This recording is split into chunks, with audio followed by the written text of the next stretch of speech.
Moving all the way over to the right-hand side of the content browser, we have the Tags panel.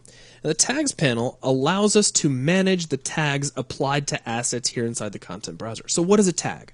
A tag is just a label. We can put as many tags as we want on any given asset, and they're here to help us more easily identify what an asset could be used for, or perhaps where we've used it before.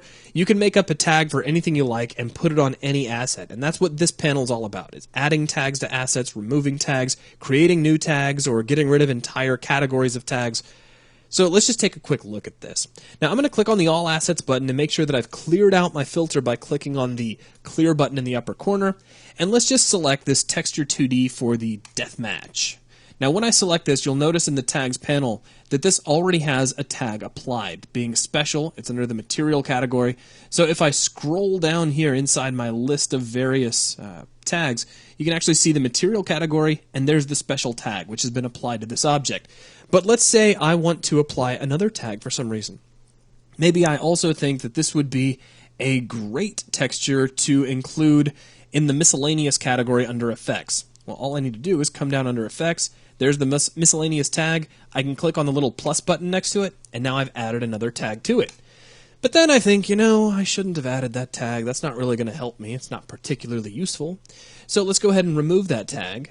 Up here inside the Applied Tags area, I can click on the little red minus sign. It only turns red when you mouse over it. But when I click on that, that tag is no longer applied. Okay, so that's pretty cool. Now, let's say I want to apply a tag, but I only want to apply one of the tags available to materials. So if I come down here under Manage Tags and come to the filter, start to type in materials, and I only get it to matte, and it immediately narrows down to the material group and only those tags included within it. So that's very easy. But then I'm thinking, special is a little vague, so maybe I should create my own tag set to apply to these textures. So let's take a look at that. Down in the lower right-hand corner, we have the ability to create a new tag. In fact, if I reduce the size of the content browser a little bit, let's close out the material editor back here in the background, I can click on Create Tag, and you'll notice it has its own little tooltip. Create a new tag that can be applied to assets. So now that you've seen that, let's expand back out. I'm going to click Create Tag, and we get a window that asks for the group that we're going to place this in and the name. Now the name can't be empty, so let's call this, let's say, Game Type Screens, because that makes sense. Now under the groups, we can create our very own new group if we want.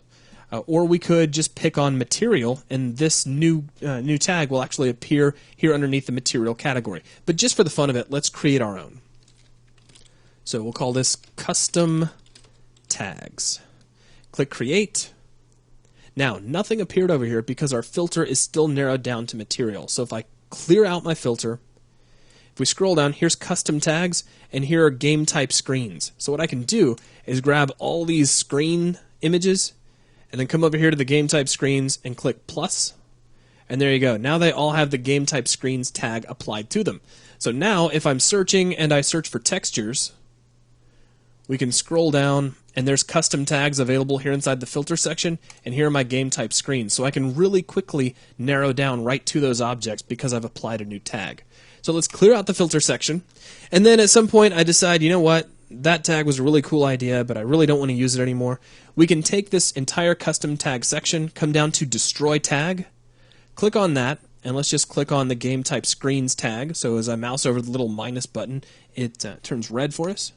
Click there, and we get a warning that this is completely non-undoable, that this is for good. So let's click the Destroy button, and there we go, that's gone. So now if I select these objects, you'll notice that that tag is completely history.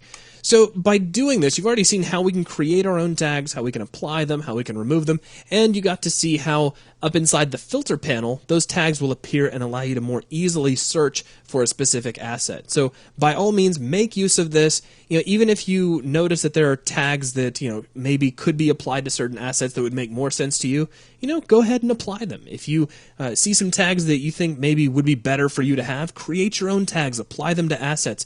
Use this as a way to help you more easily find those assets you want to place in your level. That is going to wrap things up for this video. Thanks a lot.